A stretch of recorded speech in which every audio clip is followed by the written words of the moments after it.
Est-ce que quelqu'un peut me dire dans l'assemblée, c'est mon ou qui ressemble à Aya Nakamura? Non mais franchement.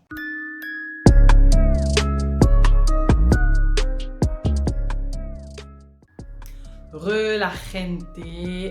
On se retrouve pour la partie 2 de ma story time. Si c'est la première fois que tu vois ma tête, c'est que t'as pas vu la première partie de cette story time. Donc je t'invite à aller la regarder maintenant. Pour les autres, pas trop de salam alek, on continue. Comme j'expliquais dans la première partie, j'avais réussi à quitter l'école avec la classe de petits diablotins. La direction diocésaine a reconnu ses torts et a compris que je n'étais plus sous contrat. En plus de ça, il n'avait pas envoyé mes documents depuis le mois de janvier, donc je n'étais plus sous contrat depuis bien longtemps dans cette école.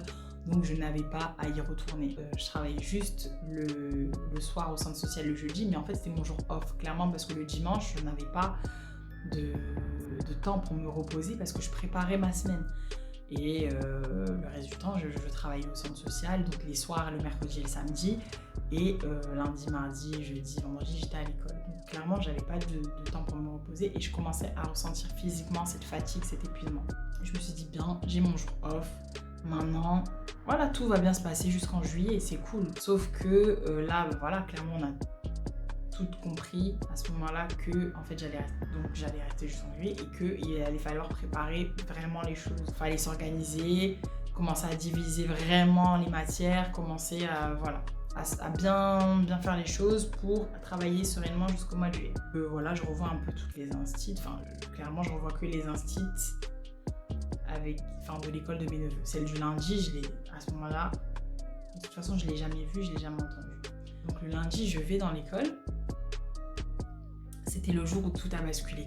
Vraiment, je sais pas si vous connaissez cette série. Il y a eu un avant et un après ce jour. Un beau matin comme ça. C'était même pas un matin, ça s'est passé l'après-midi. Une petite de la classe qui vient à mon bureau, donc je leur avais donné du travail, ils étaient en train de travailler. J'étais au bureau en train de faire des corrections. Elle se lève, elle vient au bureau. Je me dis qu'elle va me poser une question. Et effectivement, elle m'a posé une question, et pas des moindres. Donc elle me regarde et tout, elle me dit « Madame, pourquoi vous êtes marron ?» Et je vois toutes les têtes se lever des cahiers comme ça, yeux grands ouverts. Et ils attendent ma réponse. Je suis tellement dépassée à ce moment-là que je lui dis et toi, pourquoi t'es rousse? Quelle réponse extraordinaire. Et elle me dit ouais mais moi je suis rousse, c'est normal, mais c'est pas normal d'être marron. Et là j'entends qu'est-ce qu'elle a dit? J'ai jamais eu à expliquer dans ma vie pourquoi j'étais noire. Parce que c'est pas un truc qui s'explique, c'est un truc normal. T'expliques pourquoi t'as un handicap, pour qu'on comprenne. T'expliques pourquoi t'as une maladie. T'expliques pourquoi, je ne sais pas.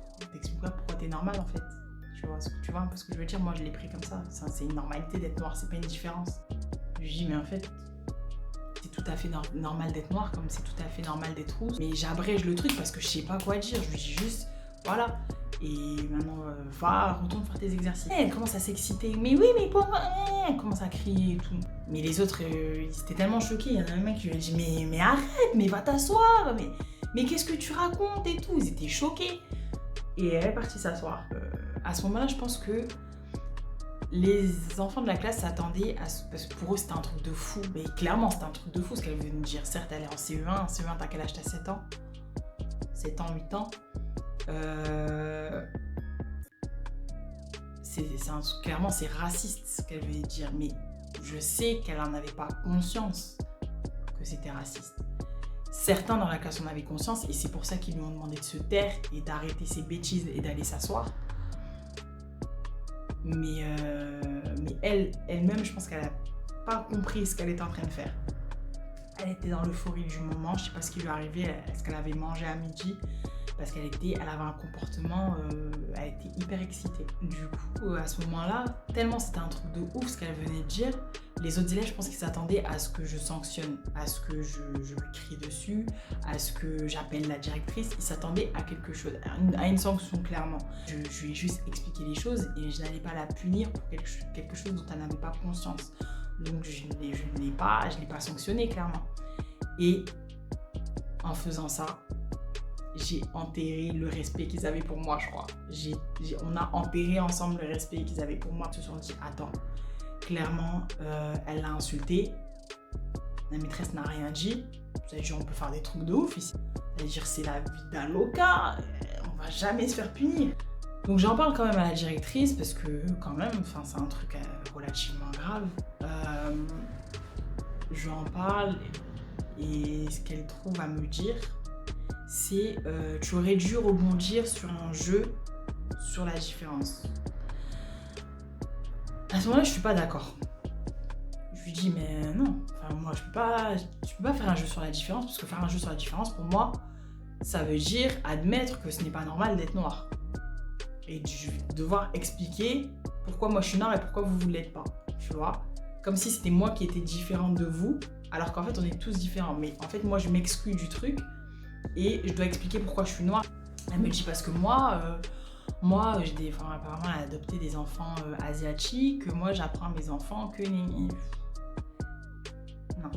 Non, on peut pas faire ça. J'aurais dû faire quelque chose plutôt que, clairement, ça je l'admets, j'aurais dû rebondir sur quelque chose plutôt que d'avoir une réponse assez expéditive et brève. Mais expliquer pourquoi j'étais noire, ça, c'était inconcevable pour moi. Parce que ce n'est pas une différence d'être noire, c'est une normalité. Bref. La journée se termine. Entre-temps, madame qui ne répondait plus dans le carnet de correspondance trouve quand même le temps de m'envoyer des textos parce qu'il fallait qu'on continue à travailler en fait. Pour me dire ce qu'on allait devoir faire, c'est durant les mois qui allaient venir. Moi, je suis pas instit. Je n'ai pas fait des études pour faire ce métier. On m'a proposé de faire des remplacements qui duraient quelques jours à quelques semaines. Pas de gérer une classe toute une année scolaire. Si je l'ai fait, c'est parce que sur le moment, ça m'a semblé bien de le faire pour aider, mais en fait, je pouvais plus me tirer de là parce qu'en fait, ça a arrêté un abandon de poste. Donc, c'est la raison pour laquelle j'ai continué clairement. Je n'ai jamais prétendu faire aussi bien que les instits. Au contraire, quand j'arrivais quelque part, j'étais claire, je n'étais pas une mytho. Je ne suis pas instit, je n'ai pas fait des études pour, je ne sais pas dans quel livre chercher pour faire ça, je ne sais pas quel outil, je ne sais pas. Moi, on m'a pas vendu le truc comme ça, moi je suis là pour remplacer quelques jours. Je suis pas instit. Je leur disais, après je le disais pas forcément aux parents parce que voilà, les parents, puis il y a même des parents d'élèves qui le savaient et qui me disaient ne le dis pas, n'en parle pas. Mais j'ai été claire, j'étais très transparente avec les collègues, avec les directeurs d'établissement. Parce qu'eux ne savent pas forcément qui on envoie dans l'établissement. C'est la direction du CESEN qui envoie des gens. Ils ne savent pas qu'on va envoyer des gens qui n'ont pas fait des études pour être instit. On n'a pas beaucoup d'entretiens ni de formation pour faire ce métier de délégué auxiliaire. Mais par contre, à chaque fin de contrat, les directeurs d'établissement ont une fiche à remplir et clairement, si ça va pas, ils disent tout ce qu'ils ont à dire et t'es pas reconvoqué dans une autre école et on ne fait plus appel à toi. Voilà, j'étais transparente, mais j'avais l'impression que moi je suis là clairement dans chaque classe 25% du temps et l'autre instit 75%. Du coup, pour moi, le travail doit être réparti de la même manière. Le 25% pour moi dans chaque classe et l'instit fait 75% du taf dans sa classe. J'ai l'impression que parfois, qu'on me demandait 50% alors que j'étais là à 25%. De fournir 50% parce que en fait, on gérait la classe à deux, mais je suis là à 25%, donc comment je peux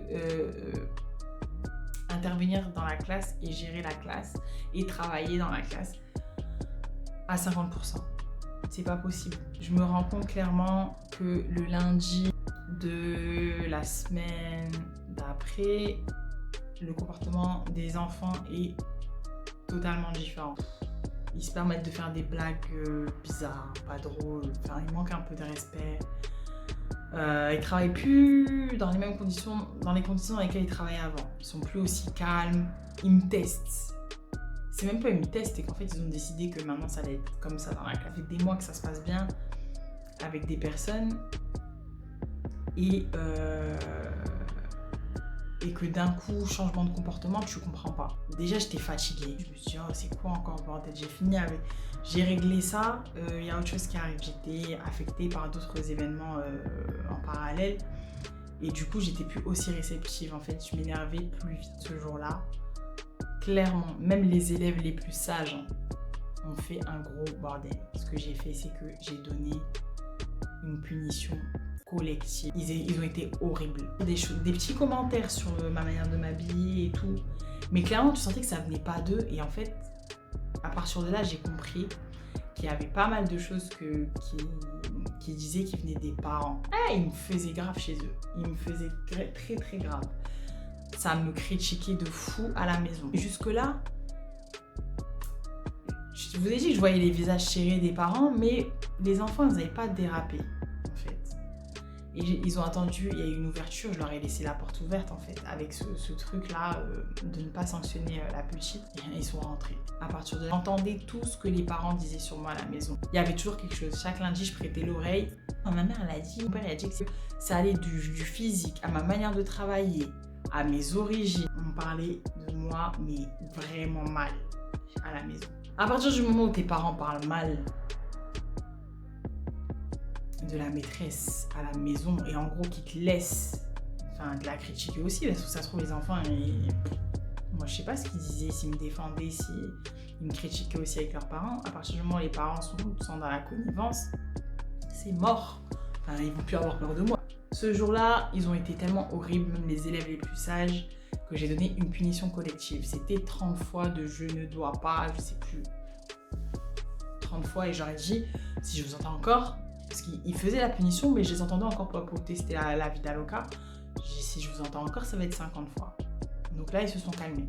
Lundi d'après, je reviens. Donc il y a eu plein de choses, il y a eu des péripéties, apparemment toute la semaine il y a eu des mails à la directrice, à la maîtresse. J'ai déclenché la 3e guerre mondiale avec cette punition collective. Donc la directrice, le lundi d'après, j'arrive dans la directe, elle m'attrape. Mais oui, mais apparemment tu as donné une punition collective, on fait pas ça. Les parents ils veulent tous venir te voir. Moi j'ai fait barrage, je leur ai dit de pas venir te voir, que j'allais gérer la situation. Ils sont pas d'accord du tout. Oui, 30 fois c'est énorme pour des enfants de CE1. Moi j'ai retrouvé des copies doubles de je ne dois pas. On m'a jamais dit que c'était trop. Une punition collective, ça ne se donne pas. Les parents là, ils veulent ma mort en fait. Je suis sur le bûcher. À ce moment-là, je me dis ah ouais, ça m'insulte grave à la maison. Ils parlent entre eux des insultes que leurs parents disent sur moi. J'entends, ils savent pas que j'entends, mais j'écoute. Donc j'entends. En gros, clairement, le manque de respect, il vient des parents. Donc, et Dieu merci, ils ne savaient pas que j'avais pas fait des études pour être maîtresse d'école. Qu'est-ce que je fais là? Clairement, là, j'étais pas bien. Je savais que clairement, on voulait me faire. Tous les jours, tous les lundis, j'entendais quelque chose de nouveau. Un jour, c'était mes habits, un jour, c'était ma coiffure, un jour, c'était mon âge, alors que personne ne savait quel âge j'avais. À un moment donné, j'ai fait des tresses, des braids, faux locks là. Ma mère elle a dit qu'on dirait des serpents. Je mettais des choses ethniques, parfois j'ai des blazers en wax, etc. Ça critiquait tout et n'importe quoi. C'était physique, ils pouvaient plus me voir. Je pouvais pas aller les voir et leur dire vous avez dit ça, parce qu'en fait j'étais pas censée savoir qu'ils avaient dit ça. Et j'ai rien de concret pour aller voir un des parents et lui dire ah ouais. Et puis même, déjà eux apparemment il y avait barrage, ils n'avaient pas le droit de venir me parler, donc moi non plus j'ai mieux on se parle pas. Gardez dans votre gorge ce que vous avez envie. Moi je fais ce que j'ai à faire. Il fallait commencer à faire les évaluations. J'avais déjà fait des évaluations. Déjà, tous les lundis, il y avait dicté. Donc, il fallait tous les lundis qu'ils apprennent des sons. Entre-temps, je leur donnais quand même des devoirs parce qu'il y avait des notions. Il fallait que je vois s'ils avaient réussi à avancer sans moi. Je leur apprenais des choses, mais il fallait que je vois si c'était assimilé ou pas. Sauf que, après ça, après cet épisode-là, ils avaient décidé que, en fait, non. Si mon enfant n'a pas envie de faire les devoirs que j'avais donnés, ben il les faisait pas. Comme la directrice faisait barrage, ils n'avaient pas le droit de venir me voir, ils m'écrivaient des mots dans l'agenda. J'avais chaque semaine 1 ou 2 parents qui m'écrivaient quelque chose dans l'agenda de son enfant pour me faire parvenir un message. En fait, on se foutait ouvertement de ma personne. Je racontais ça à la directrice et tout. En fait, j'avais l'impression qu'on me prenait pour une fois. Ce qui fait que je me suis dit, bon, il faut que quelqu'un le voie. Un œil extérieur le voit. Quelqu'un qui vienne dans cette classe voir ce qui se passe. Je me suis souvenu que j'avais fait une demande de MAF, donc les maîtres accompagnateurs formateurs, qu'on m'avait dit que je pouvais pas en avoir parce qu'ils travaillaient pas le jeudi. Donc s'ils travaillent pas le jeudi, c'est qu'ils travaillent les autres jours. Là, j'en avais besoin pour le lundi. Donc je fais la demande, j'envoie le mail pour avoir un MAF. On me répond qu'il n'y a plus de MAF, on veut pas de mon succès ici. Comme ils savaient qu'ils m'avaient déjà refusé, enfin ils savaient que j'étais dans une situation compliquée et qu'ils m'avaient pas envoyé d'aide, qu'ils m'avaient pas envoyé de MAF, ils se sont quand même débrouillés pour m'envoyer quelqu'un. Parce qu'il n'y avait plus de MAF disponible, mais ils m'ont envoyé quelqu'un le lundi, un instit normal qui ne travaille pas le lundi, donc qui était libre le lundi pour venir m'aider en classe, me donner les clés, me dire ce qui allait, ce qui n'allait pas, etc. Moi, clairement, j'avais besoin d'aide. Je me suis dit bien, et en même temps, par la même occasion, d'une pierre deux coups, il va venir voir. Il va venir entendre ce qui se dit dans la classe, les propos qui sont tenus ici. Le MAF vient, je me suis dit, j'espère qu'ils vont pas faire les gens calmes aujourd'hui. Comme d'habitude, ils ont eu le même comportement. Super. Donc le MAF me dit ce qui va pas. Et là-dessus, franchement, je me remets pas en question. Je ne suis pas instit et je sais que voilà, j'ai fait beaucoup d'erreurs, j'avais pas toutes les clés, j'ai pas fait d'études pour ça en fait et j'étais pas censée être là un an. J'y travaille tous les jours, je m'améliore tous les jours mais je suis pas au top parce que c'est des choses, ça s'étudie en 2 ans, il y a des formations, il y a des trucs. C'est comme si il y a une infirmière en salle d'opération, le médecin n'est pas là et on lui dit fais une opération à cœur ouvert. Frère, j'ai pas fait d'études en médecine. Tu vois ou pas? Même chose pour moi, je suis pas instit. Ne me demande pas de faire des choses que je ne sais pas, que j'ai même pas conscience qu'elles existent. Je peux pas les deviner, c'est pas, tu vois. Donc du coup là, il vient, il remarque une fille en particulier dans la classe qui est insolente et irrespectueuse. Et cette fille, je crois, je vais lui donner un nom parce que c'est la seule à qui je vais donner un nom dans cette histoire. Ursula, c'est un vrai prénom de petite peste. Donc il remarque les interventions d'Ursula qui sont très insolentes, elle parle très très mal, que ce soit à moi ou aux autres enfants. Donc il me demande, il vient me voir pendant la cour de la pause et tout, il me dit comment s'appelle cette petite et tout. Donc moi je lui dis c'est Ursula et tout, il me dit elle est tous les jours comme ça, je lui dis ouais. Mais là, ça s'est bien développé. Du coup, il va voir la directrice et il lui parle d'Ursula. Donc la directrice sait comment se comporte Ursula en classe. Sauf que le papa d'Ursula, c'est le chef des parents d'élèves. Avant de me dire oui, tu as fait ça, mais il fallait faire ça. Quand on est instit, il faut avoir une position un peu comme quand on démarre une pièce de théâtre, nanana. Oui, mais pour se faire respecter, il faut... Ouais, mais ils vont pas me respecter si leurs parents à la maison me respectent pas. J'aurais beau faire ce que je veux ici, agoniser, ils vont pas me respecter. Là, il y a quelque chose qui s'est cassé, il y a un truc, c'est mort. La directrice me disait oui, mais il faut que ben ouais, d'accord, mais alors faut que tu regagnes la confiance des parents. En fait, il y a 7 jours dans une semaine, je suis là un jour. Je regagne. Moi, normalement, je suis censée faire ce que j'ai à faire. Je peux pas être sur tous les fronts.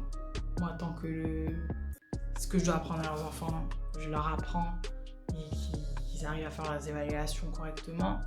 Moi, les parents en soi, voilà. En plus, ils m'aiment pas, je le sais. J'aurais beau leur dire ce que je veux, ils m'aiment pas, c'est physique. Quand il y avait quelque chose qui se passait mal, dans n'importe quelle classe, en fait, j'avais l'impression que c'était ma faute.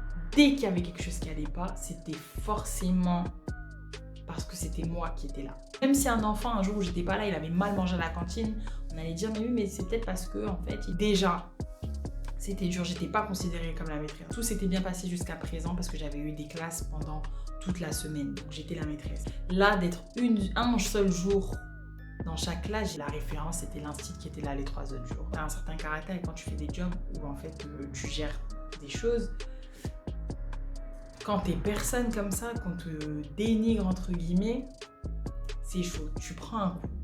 En plus de ça, t'es carrément dans un environnement... on te critique pour tout et pour rien. J'étais devenue hyper sensible. Avant, les critiques, elles rebondissaient, elles glissaient sur moi. Là, je me prenais tous les coups. Une fois, il y a une petite, justement la petite Rouquine, elle m'a fait une réflexion. Enfin, elle m'a dit quelque chose que la maîtresse avait dit. Et que j'ai compris que c'est sûr que si elle avait entendu ça, c'est que la maîtresse avait parlé sur moi. Et pas en bien. Donc si maintenant, À la maison, ça me dénigre.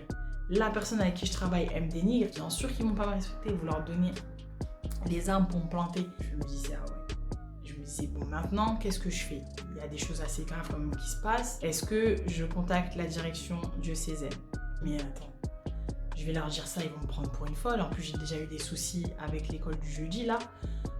Ils vont se dire, encore elle. Bon, ça y est, elle a qu'à arrêter, celle-là. Mais moi, je voulais pas arrêter. Il fallait que je tienne jusque juillet. Je pouvais pas arrêter, me retrouver sans argent parce que j'aurais rien eu du tout. Sans salaire pendant je ne sais combien de mois. Non, il fallait que j'aille jusqu'à la fin de l'année scolaire et que je finisse voilà, dans des bonnes conditions. Finisse mon contrat correctement, sans abandon de poste, sans démission, sans être virée. Mais clairement, je me sentais sur la sellette. Parce que, comme je vous ai dit, j'avais l'impression que tout était ma faute et qu'à tout moment, en fait, on me mettait des trucs sur la tête pour prévenir la direction de Cézanne et dire que j'étais incompétente et me virer. J'ai essayé de faire les choses correctement, sans me plaindre, sans parler mal à qui que ce soit. J'étais pas moi-même. J'étais devenue une victime, la victime des élèves, la victime des parents, la victime de la directrice, tout a lâché. Je fondais la vie d'œil comme une glace au soleil. Je minimisais grave, je me disais c'est pas grave, c'est pas grave, c'est pas grave, mais en fait c'était ouf ce qui se passait. Du coup, je commençais à être fatiguée, l'histoire est grave longue. Je me suis dit, bon, meuf, on va remettre l'imperméable là parce que ça va pas. Garde le mental, il faut juste que tu tiennes jusque juillet, fais ce que tu as à faire. On t'insulte, on te critique, on te tout ce que tu veux. Ferme ta bouche, garde ton salaire, tiens jusque juillet. Là, c'est pas ton combat. Clairement, c'est pas ton combat parce que c'est pas le métier que tu veux faire. Première année, ça s'était tellement bien passé que j'ai envisagé de passer le concours. Là, après tout ça, ça m'a dégoûté de l'enseignement en fait. Et pourtant, ça n'avait pas forcément grand chose à voir avec l'enseignement. Donc, à ce moment-là, je me dis, meuf, si tu es capable de continuer jusque juillet, c'est que tu vas bien. Ben, continue. Et tu t'occuperas de ça en temps voulu. S'il faut contacter quelqu'un vers fin juin là-bas, tu le feras pour l'instant. Fais ce que tu as à faire et tiens jusque-là. Et un jour, la maman de Ursula vient me voir et me dit que Ursula doit peut-être se faire opérer ou je ne sais plus. En tout cas, elle n'allait pas être présente durant 2 ou 3 lundis. Elle me dit donc, est-ce que vous pouvez lui préparer les choses qu'il y a à faire pour qu'elle puisse travailler et être au niveau au moment où elle reviendra. Être à niveau au moment où elle reviendra. Donc moi, je lui donne les choses à faire, etc. Sauf qu'elle n'est pas là 3 semaines, donc 3 lundis. Entre-temps, j'ai une discussion avec la maîtresse que je remplace et la directrice, il y a des choses qui doivent être changées. Mais Ursula n'est pas là. Donc moi, je n'ai pas, à part donner ses feuilles à ses voisins, ses camarades de classe, j'avais donné ses feuilles à l'instit. Je l'avais mis dans le carnet de correspondance. Mais sauf que madame n'ouvrait plus le carnet de correspondance. Donc les feuilles de Ursula sont restées dans le carnet de correspondance. Moi, je m'en suis pris plein la face parce que Ursula n'avait pas eu ses feuilles. Sauf que ces feuilles-là, je les avais laissées à l'instit pour qu'elle lui donne. Elle ne lui a jamais donné. Mais pas grave. J'ai encaissé. Fallait que je lui donne avant. Fallait que mes choses soient préparées bien avant pour pas que j'ai à changer pendant qu'Ursula n'était pas là. J'ai tourné le truc pour que ça soit ma faute. Hein. J'ai même pas cherché à dire ouais, mais j'avais donné. Ouais, mais je lui avais donné. Elle aurait pu lui donner. Frère, vas-y, c'est pas grave, c'est ma faute. C'est pas grave, j'assume. Maintenant, je rattrape mes erreurs. Je lui ai pas donné. Elle a pas eu les feuilles finalement. Donc, qu'est-ce que je fais? Quand elle revient directement, je lui dis garde, tu n'as pas eu les feuilles. Je sais que je t'avais donné ça à faire. Je regarde ce qu'elle fait, je lui dis c'est très bien, t'as compris, mais en fait ça on va pas en avoir besoin tout de suite. Donc moi je lui colle les feuilles qui devaient lui être remises par son institut principal par-dessus ce qu'elle avait fait. Qu'est-ce que j'ai fait? Le papa de Ursula voit ça, voit que sa fille a fait 2 feuilles et que j'ai collé des feuilles par-dessus. Le lundi d'après, le mot qui m'a attendu dans l'agenda d'Ursula. Le mot, qu'est-ce que j'ai pu lire dans l'agenda d'Ursula ce jour-là? J'étais vraiment pas prête. Il m'a écrit un discours sur le respect, que sa fille elle avait travaillé, que moi je n'ai même pas dénié. Rappelez-vous que Ursula, Ursula, la fille la plus mal polie de la classe, une insolente de grande envergure. Toi, papa d'Ursula, tu me fais une leçon d'éducation, une leçon de respect. Et ça, j'ai pas pu laisser passer. Je n'ai pas pu laisser passer, c'était pas possible, c'était vital. Je lui ai répondu en bon français. Je lui ai parlé très respectueusement, sans faute d'orthographe, obligé pour lui dire que non, tu peux pas me donner des leçons de respect, non, tu n'as pas le droit. Et à partir de ce jour-là, je n'ai plus... Déjà, il s'est excusé et je n'ai plus eu de mots dans les agendas. L'année passe, hein, on va être bref. Donc, arrive, voilà, on est en mai, période d'évaluation. Clairement, je ne mangeais plus avec les instituts. Rappelez-vous que je mangeais de novembre, allez, on va dire de novembre à mai, ça fait combien de mois? Chaque lundi, durant cette période, j'ai mangé avec les instituts en salle des profs. Donc, l'année touche bientôt à sa fin, on arrive au mois de juillet, on est fin juin, il me semble, arrive mon évaluation. Je vous rappelle que à chaque fin de contrat, les chefs d'établissement doivent faire cette évaluation avec le maître délégué auxiliaire pour faire remonter ce qui a été et ce qui n'a pas été à la direction du CESEN pour savoir si on va te recontacter ou pas. Et en général, si ça se passe mal, on ne te recontacte pas. Donc le jour de cette évaluation arrive, à midi, la directrice vient me trouver dans la classe. Elle commence, en général, il y a telle notion, toi tu dois donner ton avis, est-ce que tu as trouvé que c'était bien fait ou pas? Et après, le chef d'établissement donne son avis. Donc moi, je vous ai dit, je suis transparente, je connais mes capacités, je sais que j'avais pas le niveau d'une maîtresse d'école, logique, je suis pas maîtresse d'école. J'avais pas forcément les clés, j'avais pas forcément les outils. C'est pas que j'avais pas les outils, c'est que j'avais pas conscience de certains outils parce que on me l'a pas appris, je ne savais pas. Donc moi je suis claire, je dis ce qui n'a pas été, ce qui a été, ce que je pense avoir géré, ce que je sais que je n'ai pas géré. Je vous rappelle qu'on est fin juin au moment de l'évaluation, elle me dit est-ce que tu as abordé ça? Elle parlait de la catéchèse, il me semble. Je lui dis non, j'ai pas fait de catéchèse depuis que je suis là. Elle me dit mais comment ça se fait, c'était toi qui devais t'occuper de ça? De la catéchèse. Moi, quand je suis arrivée, il n'y a personne, ni celle que je remplaçais, ni l'institut de la classe qui m'a dit « Toi, tu dois t'occuper de la catéchèse ». Elle me dit « Oui, mais c'était écrit sur le mur ». Je lui dis « Ouais, je veux bien, j'entends bien, c'est écrit sur le mur, mais moi, quand je suis arrivée, on m'a dit ce que je devais faire. Donc, j'allais pas... On m'a pas parlé de ça, je le fais pas. Moi, j'ai exécuté. On m'a dit tu dois faire ça, je l'ai fait. Personne m'a dit de faire ça, j'ai pas fait de catéchèse. Mais maintenant, on est en juin. Enfin, si je devais faire de la catéchèse, il fallait m'en parler avant. Là, maintenant, je vais faire quoi en fait? Elle me dit oui, mais nanana, il fallait être plus observatrice et tout. Je lui dis ok. Elle me tacle. Moi, je pense que t'es pas quelqu'un qui sait te faire respecter. Clairement, en fait, je l'écoutais, elle me tacle. Déjà, elle m'avait fait des tacles sur ma manière de travailler avant, mais j'ai encaissé parce que je savais que j'étais pas maîtresse d'école et que j'avais pas géré autant qu'une maîtresse d'école.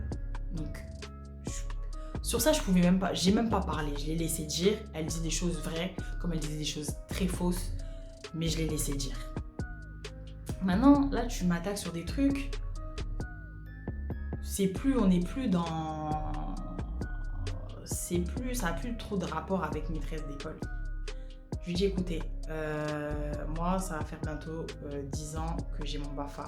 J'ai travaillé dans des quartiers et des zones où vous ne mettrez même pas les pieds. Il n'y a jamais personne qui m'a manqué de respect. Ensuite, elle me dit, donc on commence à rentrer dans la partie un peu vie de classe, vie d'école et tout.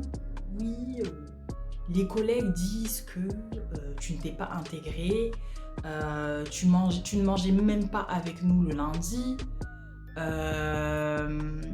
tu n'es pas venu à la kermesse.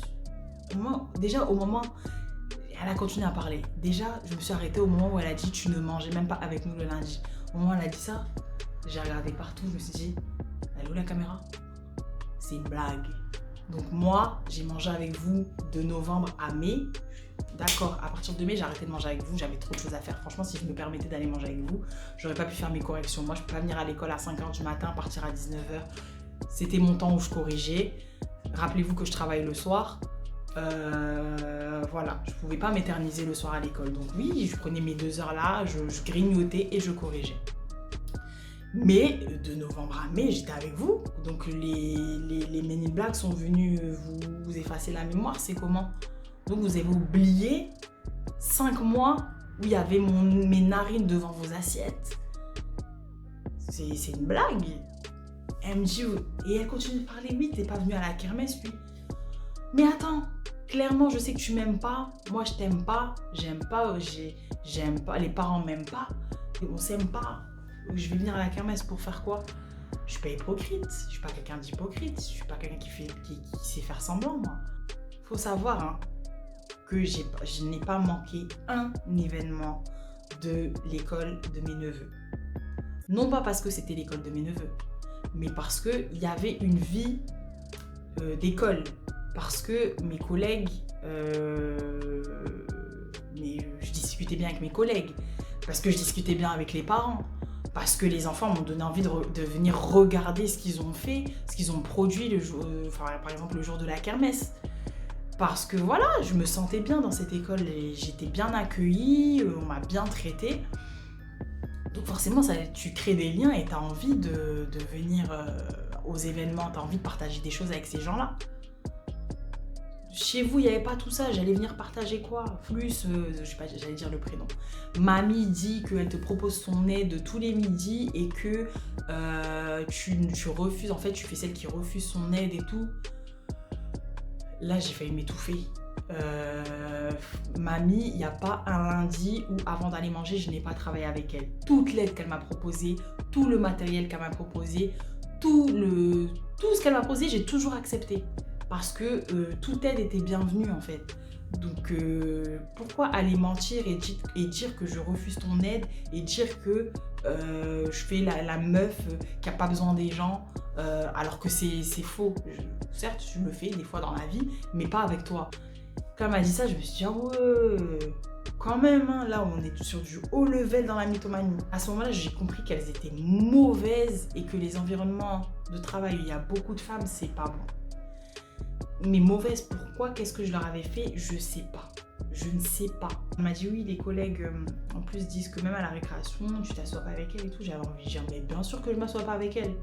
Je m'assois avec elle pourquoi? Pour les écouter pendant un quart d'heure te critiquer. Elles passaient leur temps à critiquer la directrice.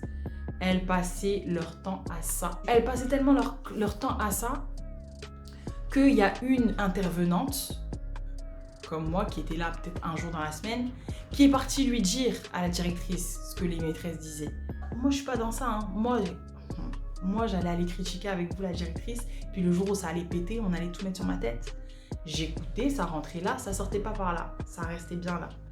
Et donc, elle termine l'évaluation sur... de toute façon, toutes les évaluations se terminent de cette manière. Est-ce que, si on te propose de revenir dans cette école, est-ce que tu penses que voilà, tu reviendras? J'ai dit clairement, bah non. Après tout ce qu'on vient de se balancer, je vais venir faire quoi ici? Donc du coup, voilà. Et elle me dit oui, moi non plus, etc. L'évaluation se termine. À la récréation de l'après-midi, j'étais pas bien. Je suis pas quelqu'un qui fait confiance aux gens. Hein. Mais là, je suis tombée. Ah! Je me suis brisé la cheville. Je boitais à la récréation, tu vois. Franchement, toute la récréation, c'était ma dernière récréation. J'ai marché, j'ai tourné en rond. Et souvent en récréation, d'ailleurs, je ne m'asseyais pas forcément avec les instits, je jouais avec les enfants. Et puis elles étaient toutes là et je me suis dit, putain, vous êtes une belle bande de faux culs. Donc le soir, d'habitude, voilà, je dis au revoir à tout le monde en partant et tout. Là, clairement, mamie, elle m'avait tellement déçue. C'est la pire. Les autres encore, bon, passe encore. Je parlais pas forcément, c'est vrai que je parlais pas forcément avec elle. Voilà, on mangeait, mais on parlait de la pluie et du beau temps et de l'école en fait. On n'avait pas. Moi, frère, j'ai l'âge de vos enfants, je vais pas vous inventer que j'ai un fils de 30 ans qui vient de s'acheter une moto. Mamie, voilà. Pour moi, elle avait été la plus gentille et en fait, elle m'a taclé. Donc, je me suis dit, en fait, le soir déjà, ça aurait été hypocrite de ma part en ayant appris ça quelques heures auparavant. D'aller leur dire au revoir, qu'elles me souhaitent bonne continuation, qu'elles me souhaitent je ne sais quoi. Moi, je suis pas hypocrite. Clairement, elles étaient toutes là. Je suis passée, j'ai marché vers la grille. et je suis partie. Sans dire au revoir, sans dire un mot à qui que ce soit. Morale de l'histoire. Préservez-vous. Si quelque chose ne va pas, dites-le tout de suite. Ayez confiance en vous. Ne laissez jamais qui que ce soit dire que ce que vous êtes, ce n'est pas normal. Il faut l'apprendre dès le plus jeune âge, dès aux plus petits, parce que les plus petits, c'est les plus tolérants, et c'est après, c'est la vie, c'est les parents, c'est le quotidien qui fait qu'ils changent, mais c'est les plus tolérants, et c'est les petits, c'est des éponges. C'est quand on est petit qu'il faut qu'on apprend le plus de choses, et c'est aux petits qu'il faut apprendre le plus de choses, et le plus de valeurs. Je pense que j'ai tout dit. Ma vidéo elle est hyper longue. Peut-être que j'ai été floue sur certains moments. Si vous avez des questions à me poser, n'hésitez pas à me les poser en commentaire ou sur les réseaux. J'y répondrai. N'hésitez pas aussi à me dire si vous avez vécu des expériences similaires. Franchement, j'aimerais bien savoir. J'aimerais bien savoir ce qui s'est passé pour vous, comment vous avez géré les choses. Voilà. Merci d'avoir regardé cette vidéo et en attendant la prochaine, on s'attrape sur les réseaux. Bye.